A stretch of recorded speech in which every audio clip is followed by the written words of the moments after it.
성부와 성자 성령의 이름으로 아멘. 하늘을 우러러 사랑을 하느님 아버지 뜻 안에서 스승이신 예수님과 도움이신 성령님과 사랑을 성모님과 성녀의 아버지와 성미카엘 대천사와 하늘의 모든 거룩한 천사들과 성인들의 전구를 구하며 기도드립니다.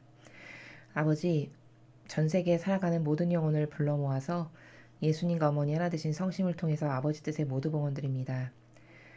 아버지, 죽어가는 인류의 사고방식과 정신과 마음 안에 살아있는 그 자아라는 것이 충동질하여 불러일으키는, 그리고 인간의 뜻이 조작하여 만든 제도와 전통과 각각의 프레임들, 자기 인간의 각각마다 가지고 있는 그 자기의 생각과 자기선, 자기 의지, 성경과는 다른, 진리와 다른 이 모든 것들을 아버지, 주님의 거룩하신 늑방에서 흘려주시는 빛과 물과 불을 쏟아 부으시어 모조리 전 인류에서 소멸시켜 주시옵소서.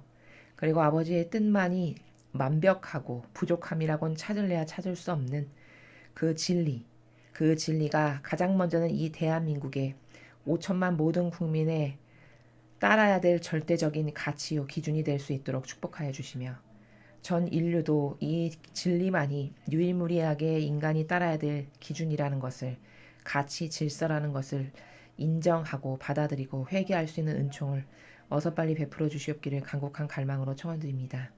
이 모든 기도 우리 주 그리스도를 통하여 비나이다. 아멘. 성부와 성자와 성령의 이름으로 아멘.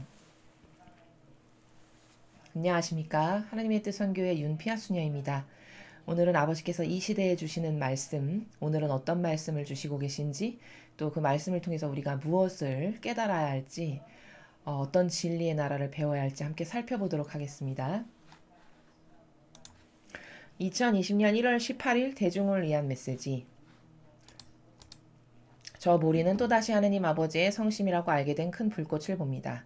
하느님 아버지께서 말씀하십니다. 나는 모든 창조물의 주님이다.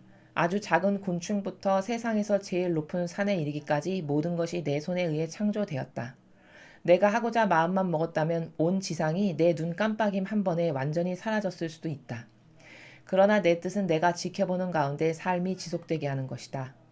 나는 내 진노가 내려지지 않도록 붙들고 있는 기도 세력인 내 남은 신자들을 강화시키기 위해 이 성지에서 말하고 있다. 무엇보다도 나는 인류에게 내 뜻이기도 한 나의 자비를 믿으라고 간청한다. 내 자비는 회개하는 마음을 용서하며 영혼들에게 의로움의 길을 보여준다. 내 정의 심판의 팔이 떨어지기 전에 인류에게 회개할 수 있는 기회를 주고 너희가 알고 있는 모든 삶이 지속되도록 하는 것은 바로 내 자비다. 내 뜻과 내 자비는 하나다. 나의 다음 숨은 내 자비를 온 지상에 퍼뜨려서 인류가 회개하고 내게 돌아설 수 있도록 기회를 준다. 나의 모든 숨은 이 목적을 위한 것이다. 내 자비가 원하는 대로 삶은 계속 이어지고 번성할 것이지만 또한 회개하길 바란다. 너희의 노력으로 세상의 미래를 바꿀 수 있는 시간이 아직 남아있다. 주님의 말씀입니다. 하느님 감사합니다. 예, 오늘도 아버지께서는 회개해라. 회개해서 나에게로 돌아오너라. 지금 이 나라에서 이야기하고 계십니다. 이 첫 번째 페이지에 있는 첫째 문단은 하느님께서 주인이시라는 사실을 망각하고 살아가는 인간에게 내가 누구이며 어떤 존재라는 것을 깨닫게 하시는 말씀입니다. 그러니까 지금 나는 모든 창조물의 주님이다. 아주 작은 곤충부터 세상에서 제일 높은 산에 이르기까지 모든 것이 내 손에 의해 창조되었다. 내가 하고자 마음만 먹었다면 온 지상에 내 눈 깜빡임 한 번에 완전히 사라졌을 수도 있다. 그러나 내 뜻은 내가 지켜보는 가운데 삶이 지속되게 하는 것이다. 그러니까 이 많은 말씀을 왜 하시냐면 인간이 본질, 근원을 아예 잊고 살죠. 그러니까 돌 틈에서 나온 것도 아닌데 내가 어디서 나왔고 내 영혼은 어떤 분이 창조했으며 그럼 나의 사실적 아버지, 본질적인 아버지는 어떤 분이시지? 나는 그분과 어떻게 같지? 어떤 면에서 다르지? 나는 왜 변질됐지? 내 사고방식은 어떠한가? 뭐 이런 기타 등등 기타 등등의 끊임없는 자기 객관화와 근원적 물음을 갖고 살질 않죠. 지금 시대 사람들은. 왜? 삶의 모든 것이 다 눈에 보이는 것, 눈에 보이는 가치로 무엇이 판단되고 결정되는 이런 근시안적인, 그냥 봐봤자 요 정도의 나라에서 내 눈앞에 보이는 요 정도의 세계가 내가 보는 것이 다고 그 이상의 것을 궁금해하지도 않는 이런 나라에서 살아가기 때문에 내 주인이 누구고 내 아버지가 누구고 나는 어디서 나왔으며 본연의 나라는 건 과연 어떤 존재인가, 뭐 이런 좀 더 근원적이고 원론적인 것에 대한 궁금증이 없는 인간에게, 얘들아, 내가 너의 아버지고 너의 주인이다. 너를 만든 창조물이 너를 만든 창조의 그 근원인 아버지가 바로 나다.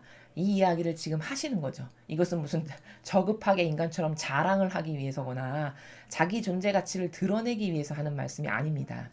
떨궈져 나간 지가 너무 오래된 거예요. 그러니까 원래 천상의 나라에서 잘 살고 있었는데 아담과 하와가 그 자기의 인간의 뜻이라고 하는 뜻을 하느님 아버지의 나라의 뜻으로부터 뜯어서 자기네가 나왔잖아요. 자아의 의지로.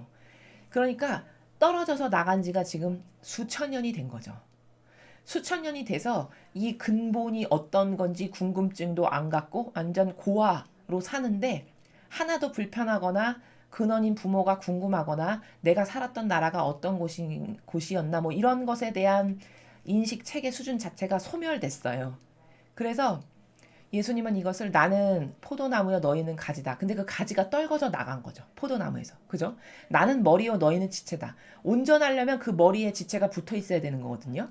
그래야 이 머리로부터 생명의 이 모든 수혈을 받고 부족함이 없이 그 나는 길이요 진리요 생명이다 하신 그 근원적 나라에서 모든 것을 수혈받고 잘 살아갈 텐데, 지체가 떨궈져 나간 거고 가지가 떨궈져 지금 나간 상태예요.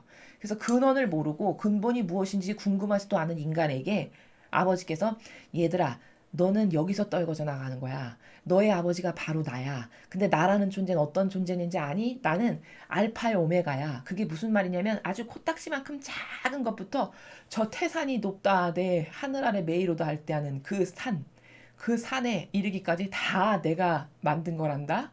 이렇게 아버지가 어떤 분이신지를 가르쳐 주시는 거예요. 진짜 초등학교 혹은 유치원생에게 아버지의 존재를 가르쳐 주시는 것과 같은 나라죠. 그리고 내가 맘만 먹었으면 이거 내가 한번 딱 깜빡이면 완전히 소멸, 괴멸.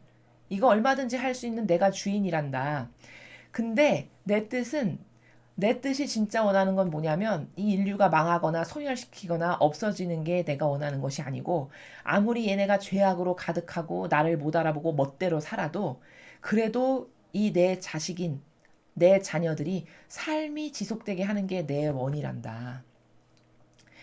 그래서 나는 내 진노가 내려지지 않도록 붙들고 있는 기도 세력인 내 남은 신자들을 강화하기 위해서 성지에서 말하고 있다. 자, 여러분, 이 마지막 줄은요, 많은 의미가 담겨 있어요. 내 남은 신자들이라고 하셨죠. 이 말은 하느님은 모두를 사랑하십니다. 이 나라하고 다른 나라입니다, 여러분. 여기 분명히 아버지는 이렇게 구분을 지으세요. 내 남은 신자들. 그럼 뭘까? 하느님의 뜻에 용해되고 진리를 받아들이고 그것만을 따르기를 갈망하는 사람들을 내 남은 신자들이라고 하는 거거든요. 그럼 아버지는 이렇게 분명히 구획이 있으시죠. 경계가 있으신 거예요. 얘네들은 내 남은 신자들. 나에게 진짜 용해되고 갈망하고 진리를 따르기를 원하는 내 남은 소수의 신자들. 그런데 이 교회는 이렇게 하느님 아버지는 다 경계가 다 따로따로 있으세요. 그들이 반향하는 것에 따라서. 예수님도 아버지와 한 뜻이셨기 때문에 성경에서 이 경계를 세우시는 나라를 어디서 볼 수 있냐면, 내 양들은 내 목소리를 알아듣는다, 이렇게 말씀하십니다. 그럼 뭘까? 모두가 내 양은 아니란 뜻이잖아요. 그 말의 전제 조건 자체가 그렇죠. 내 양들은 내 목소리를 알아듣는다? 그럼 그 말은 뭐야? 아, 모두가 내 양은 아니라는 뜻이네. 이게 답인 거거든요. 근데 이 로마 가톨릭은 그런 경계를 다 자기네 멋대로 인간적 재해석을 해서 다 허물어요. 그래서 하느님은 사랑이십니다. 그러니까 동성애자도 받아들이고 난민도 받아들이고 뭣도 받아들이고 뭣도 받아들이고 이렇게 해서 경계를 다 허무는 거예요. 짓밟는 거죠. 하느님이 만드신 질서를. 이게 마귀의 술수라는 것. 그것을 여기 지금 내 남은 신자들이라는 나라 하나, 요 작은 단어 하나를 통해서 그런 나라까지 확대시킬 줄 알아야 됩니다. 그리고 또 하나의 진실은 뭐냐? 하느님께서 진노를 지금 쏟아내시기에도 이미 차고 넘치는데 그렇게 안 하시는 이유는 뭐냐? 이 세상이 너무나도 악해서 진노를 쏟아 부으셔도 시원치 않을 판인데 그렇게 안 하실 수 있는 이유는 뭐냐면 남은 신자들이 끊임없이 배상과 보석과 회개의 기도를 하고 있다는 거예요. 그래서 하느님의 손이 내려치시지 않게 이렇게 떠받들고 있는 세력이 하느님의 남은 신자, 주님의 정의가 내려지지 않도록 대신 배상과 보속하고 있는 남은 신자들이 분명히 존재한다라는 얘기죠. 그래서 아버지의 팔이 진노의 팔로 떨어지지 않도록 아버지 조금만 참으세요. 대신 저희가 배상과 보속됩니다. 이런 세력이 있다는 겁니다. 그래서 붙들고 있는 기도 세력이라고 이야기하시잖아요. 아버지 팔을 붙들고 있는. 이런 신자를 강화시키기 위해서 이런 애들을 더 북돋고 용기를 주고 그래 잘하고 있다. 내 남은 자녀들아. 너희들이 더 많은 배상과 보석을 하렴. 그래서 인류가 망하지 않고 인류를 내가 쓸어버리지 않아도 될 만큼 이 이야기를 하고 계신다라는 거예요. 여기서 지금 알 수 있는 것은 뭐냐? 하느님은 모두를 사랑하십니다. 이 모두를 이 로마 가톨릭은 뭔지를 몰라요. 하느님은 경계를 다 허물어서 동성애자, 난민, 이런 것을 다 받아들이는 이런 경계가 없는 나라가 아니시라는 거예요. 신적 질서는. 분명히 경계가 있어요. 예수님은 경계가 있음을 성경에서 또 이 다른 부분에서는 이렇게도 말씀하십니다. 제자들이 어디 갔다 와서 저 사람들 우리 편도 아닌데 막 이런 것도 하고 이런 것도 한다라고 보고하니까 예수님이 뭐라고 하셨죠? 나도라. 나를 반대하지 않는 자는 나를 받아들이는 자다. 이렇게 경계가 있으세요. 예, 날 험담하지 않고 나를 싫어하지 않고 나를 거부하지 않아. 그럼 그들까지는 내 자녀라고 본다. 이렇게 경계가 있다는 거예요. 또 내 양들은 내 목소리를 알아듣는다. 여기 분명히 경계가 존재하죠. 모두가 내 양은 아니란 뜻이거든요. 그런데 하느님보다도 더 착한 척하면서 난민 받아들여야 되고 소수, 동성애자, 온갖 종류의 다양한 이상한 소수들은 다 받아들여야 된다라고 이야기하는 것은 도대체 어디에 나오는 질서입니까? 성경 어디에? 이렇게 하느님과 예수님께서는 다 경계가 있으셨는데요. 맞지 않죠. 그러니까 이건 성경에 나오는 질서가 아닌데 인간의 뜻이 그렇게 질서를 새롭게 만들고 기존에 하느님께서 만드신 질서를 자꾸 허무는 짓을 하는 거죠. 이게 다 마귀 세력이라는 거예요. 다음을 보시겠습니다. 그 다음 두 번째 여기 지금 페이지에서는 인류에게 아버지가 무엇을 말씀하시냐? 내 자비를 믿고 내 자비에 의탁해라. 그 얘기를 하시는 거죠. 내 자비. 인류가 죽고 사는 거는 어떤 몇 명의 정치인, 소수의 정치 세력, 몇 명의 훌륭한 사람, 어떤 열심히 기도하는 사람, 이것 때문이 아니라는 거예요. 군인에 의해서도 아니고 대통령에 의해서도 아니고 정치 지도자에 의해서도 아니고 종교 지도자에 의해서는 더더욱 아니에요. 이 나라가 이렇게 존속되고 있는 것은 그것은 순전히 하느님 아버지의 뜻의 그 자비 때문이라는 거예요. 아버지의 뜻이 흘려주시는 그 자비. 그런데 그 자비가 말씀하시기를 회개하라는 거죠. 왜? 회개하지 않고 이 속도로 계속 가면 언젠가는 이 올리신 팔을 내려치실 수밖에 없으니까 회개해서 돌아서면 주님의 정의가 배상과 보석을 받으시니까 감안하시는데 회개하지 않는다? 그럼 이 추의 무게가 점점 무거워지는 거죠. 정의의 추의 무게가. 죄악의 무게가 점점 무거워지는 거죠. 그럼 때가 되면 쏟아 부으실 수밖에 없는 이런 상황이 올까봐 원래는 자비신데 그렇게 하시고 싶지 않으셔서 이야기를 하시는 거죠. 그러니까 회개하라. 회개하면 나는 용서한다. 그리고 그렇게 회개하면서 다가오는 사람들에게 의로움의 길이 뭔지 내가 가르쳐 준다. 의로움의 정신으로 살아야만 천상에 갈 수 있는데 왜? 예수님께서 그렇게 사셨으니까. 그 의로움의 길이 뭔지를 깨닫게 해주고 보여준다. 내 정의 심판의 팔이 떨어지기 전에 인류에게 회개할 수 있는 기회를 주고 너희가 알고 있는 모든 삶이 지속되도록 하는 것은 바로 내 자비다. 어떤 인간의 그 어떤 훌륭하다라고 여기는 어떤 특수 집단, 어떤 인간, 누구에 의해서 유지되거나 이 나라가 용서받고 있는 것이 아니고 하느님의 순전히 뜻 때문인데 아버지의 그 자비하신 뜻이 기도하고 있는 자녀들에 의해서 지금 조금 참아주고 인내해주고 계시는 거다라는 겁니다. 그래서 끊임없이 회개할 수 있게 기회를 주고 참아주고 알려주고 이렇게 하고 있는 거다. 내 뜻과 내 자비는 하나다. 나의 다음 숨은 내 자비를 온 지상에 퍼뜨려서 인류가 회개하고 내게 돌아설 수 있도록 기회를 준다. 그러니까 끊임없이 아버지는 무엇을 하느님의 뜻과 다른지, 어떻게 네가 진리와 다른지를 깨닫고 회개해라. 그래서 돌아서라. 나는 그 기회를 마련하기 위해서 이렇게 끊임없이 이 성지에 와서 인류에게 이야기하고 있는 거다. 그런 기회를 주려고. 그렇게 돌아설 수 있는 기회를 허락해 주기 위해서 끊임없이 이야기하는 거다. 나의 모든 숨은 이 목적을 위한 것이다. 참. 아버지가 숨 쉬시는 그 모든 것이 이 목적. 인류가 돌아서서 회개해서 구원될 수 있도록 하는 오로지 이 목적. 이 목적을 위해서 끊임없이 이야기하시고 끊임없이 기회를 주시고 참아주신다. 라는 것을 깨닫게 하시고 있죠. 내 자비가 원하는 대로 삶은 계속 이어지고 번성할 것이지만 또한 회개하길 바란다. 너희 노력으로 세상의 미래를 바꿀 수 있는 시간이 아직 남아있다. 자, 하느님이 원하시는 것, 이렇게 교회가 잘못 가르쳐서 어떤 사람에게는 하느님은 무서운 분이야. 벌하시는 분. 그래서 막 구약에 보면 다 쓸어버리고 죽여버리시는 분. 이렇게 단편적인 한 가지의 사고방식만으로 또 하느님을 잘못 이해하는 사람들이 엄청 많아요. 하느님은 정의와 자비가 균등하게 조화를 이루시는 분입니다. 어느 것 하나 치우침 없이. 인류의 반향에 따라 어떤 때는 정의가 더 세지고 반향을 잘하면 자비가 많이 나가는 이 차이가 있을 뿐인 거예요. 하느님 아버지께서 기준이 다르셔서가 아니라 인간이 반향을 어떻게 하느냐에 따라 이때는 정의를 줄 수밖에 없는 거고 왜? 자기가 정의를 불러들일 일을 하잖아요. 진리에 반하는. 그런데 반향을 잘하는 누군가 있어. 그런 그 자녀에게는 한없는 자비를 줄 수밖에 없는 거죠. 왜? 부어도 부작용이 없을 만큼 반향을 잘하니까. 그러니까 정의와 자비를 끌어들이는 것은 순전히 인간의 의지, 자유의지의 탓이지 하느님께서 누구는 더 이뻐하시고 누구는 미워하시거나 하느님이 어떤 차별이 있으시거나 이런 나라가 아니라는 겁니다. 그래서 원래 아버지 자비는 인간의 삶이 계속 이어지고 번성하기를 바란다. 망하게 하길 원치 않으신다는 거예요. 근데 회개하지 않으면 언젠가는 쏟아질 수밖에 없는 게 원리잖아요. 법칙이라는 게 있잖아요. 그러니까 또한 회개하기를 바란다라고 회개의 단어를 이토록 많이 말씀하시는 거죠. 왜? 안 하면 쏟으실 수밖에 없으니까. 한계치에 다다랐어. 계속 참고 참는데 임계 질량을 넘어섰어. 그럼 부을 수밖에 없는 거죠, 여러분.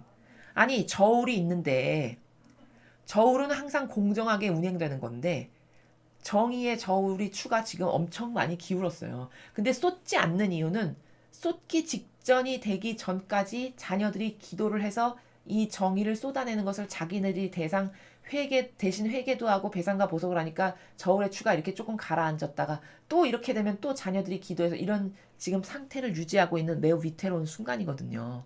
그러니까 인류가 회개하지 않으면 공정하신 하느님의 신적인 질서의 나라에서 보셨을 때 이제는 완전 기울어서 쏟을 수밖에 없는 상황이 점점 도래하니까 회개해라 이렇게 이야기하시는 겁니다. 아직은 그래도 노력으로 어떤 노력?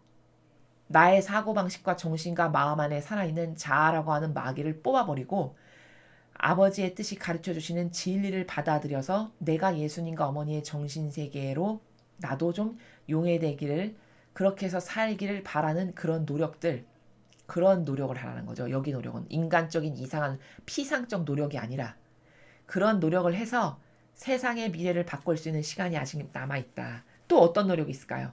예수님과 성모님이 하셨던 2000년 전에 배상과 보석을 열심히 한다든가. 왜? 아버지의 의노와 정의를 좀 수그러뜨리게 해드리기 위해서. 내가 대신 희생하면 그만큼은 뱉어내실 수 있으시잖아요. 내가 그 짐을 감당하니까. 그러니까 내가 인류의 죄악, 내 죄악뿐만 아니라 인류의 죄악을 위해서 배상과 보석을 하든가 회개를 열심히 하든가 또 그 인류가 지은 죄를 기도를 열심히 하든가 이런 기타 등등의 희생의 의인의 정신을 수행하면 이게 다 노력입니다. 아버지가 세상의 미래를 바꾸실 수 있는 기회를 더 많이 주실 수 있는 그런 노력들이 되는 거죠. 그런 노력을 해라. 너희가 그런 노력을 많이 하면 많이 할수록 더 연장이 될 것이고 그렇게 하면 세상의 미래를 바꿀 수 있는 시간이 조금 더 남아있게 된다.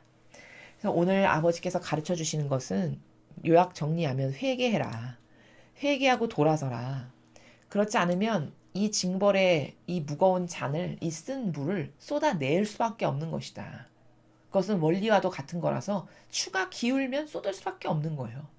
누군가는 이것을 대신 짊어지고 갚지 않으면 안 되는 것이 진리의 나라기 때문에 2000년 전에 예수님께서 홀로 다 갚으셨잖아요.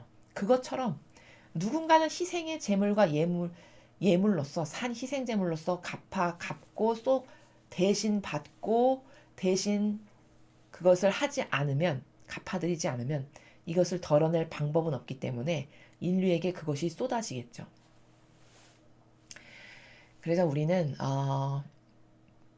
내가 신적 질서와 예수님의 가르침과 진리와 다른 게 어떤 것인가를 매일 성찰하고 스스로 찾아보고 그 다른 것이 있다면 그 다른 것을 행함으로써 과연 내 영혼에 이득이 되는 게 뭔가 여러분 한번 곰곰이 따져보십시오. 하나도 이득이 되는 게 없는데 익숙하다는 이유로 또 편하다는 이유로 한평생 그거를 따르고 살았으니까 고치기가 어려운 이런 경향의 나라에서 그냥 무심코 내 자아를 따르고 사는 거거든요. 이건 엄청 어리석은 거라는 거죠. 하나도 유익적이지 않은데 수많은 손실, 수많은 예수님과 성모님이 가셨던 그 길과는 다른 그렇다고 내 영혼이 진짜 좋아지냐? 그것도 아니고 아버지께서 그럼 좋아지시는 거냐? 그것도 아니야. 그럼 내 주변에 내 사랑하는 가족이나 이웃이 좋아지는 거냐? 그것도 아닌. 그저 이득 보는 건 마귀밖에 없는 그런 자아를 매일같이 따르고 살아가고 있다라는 것을 여러분 스스로가 자기 자신에게 객관화를 시켜보셔야 돼요. 그래서 납득을 하셔야 됩니다. 아, 내가 이렇게 이 사고방식, 이 정신세계에서 살아서 어떤 유익이 있는가? 내 영혼에게, 하느님에게, 내 가족과 내 사랑하는 사람에게. 아무에게도 이익이 돌아가지 않는데 계속 그것을 고집한다면 이것은 쓸데없는 고집이고 착각과 오해예요. 계산의 착오. 그것을 빨리 버리고 예수님과 어머니께서 가지셨던 그런 아름다운 속성의 많은 절대성을 다 여러분의 것으로 하시면 그럼 아버지와 더 긴밀해지고 더 소통이 잘 되고 아버지의 축복이 여러분께 부으실 수밖에 없는 이런 나라로 얼른 이사 가지 않으면 안 된다. 그렇게 이사 가지 않는 것은 오해와 착각 때문이지 결코 자기 자신이 좋아져서가 아니다. 라는 것을 객관화를 통해서 깨달으셨으면 좋겠습니다. 이상으로 2020년 1월 18일 대중을 위한 메시지 해설을 마치겠습니다. 감사합니다.